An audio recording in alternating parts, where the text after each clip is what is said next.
اهلا بكم من جديد. عنوان الفيديو بتاعنا النهارده: نورهان تكشف عن وصيتها وتفاصيل مرضها، قررت التبرع ببعض اجزاء جسمي كصدقه. روت الفنانه نورهان تفاصيل الازمه الصحيه اللي واجهتها، وذلك خلال استضافتها في برنامج واحد من الناس عبر قناه الحياه. وقالت نورهان خلال لقاء مع الاعلام عمرو الليثي في البرنامج: عانيت من ازمه صحيه وكنت في حاجه لاجراء عمليه دقيقه، وقتها كتبت وصيتي وكنت ادعي ربنا بالشفاء.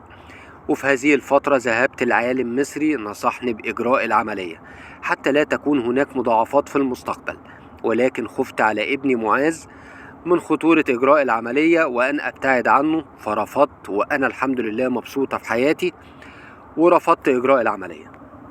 وأضافت: كتبت في وصيتي أن أتبرع ببعض من أجزاء جسمي طبقا لما هو مسموح به كصدقة، وأعطيتها للمحامية ورفضت إجراء العملية بسبب ابني. أما عن الأمومة في حياتها، قالت: كان نفسي يكون عندي بنت مع ابن معاذ، وأنا اتعلمت ودرست كيفية تربية الأطفال، وكنت مدرسة في المدرسة التي بها ابني، وأنا عشت حياتي وحيدة وابن وحيد ومتعلقة جدا به، وأنا خريجة آداب إنجليزي، ووجدتهم يطلبون مني العمل بالمدرسة، وأنا أحب اللعب والاستمتاع بالحياة. اتكلمت كمان نورهان عن تجربة الزواج مرة أخرى، وقالت نورهان: في هذه المرحلة مش في من أولويات الزواج مرة أخرى، وابن لو أراد التمثيل لن أمانع في ذلك.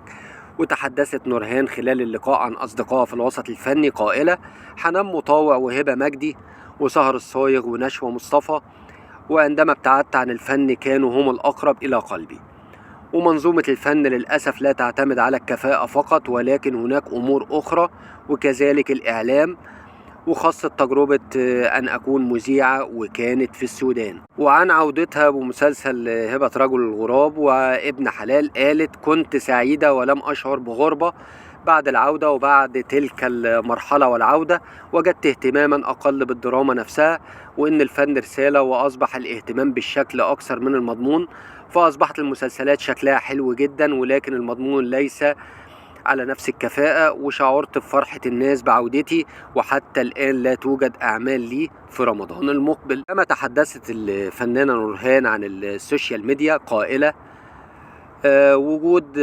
وجود في حياتي ولكن لا أبالغ في الاهتمام بها، وأشعر بالحزن على اختيار فنان بسبب عدد متابعيه على صفحات التواصل الاجتماعي، وأنا أدين لأمي بالفضل، وهي سبب رئيسي جدا في نجاحي في الحياة. وبالتالي اهتمامي بالسوشيال ميديا هي مجرد تعلق بسيط، مش تعلق مرضي زي ناس كتير. السوشيال ميديا بقت كل حياتها تقريبا. وبكده ينتهي الفيديو بتاعنا النهاردة، وتحياتي ليكم.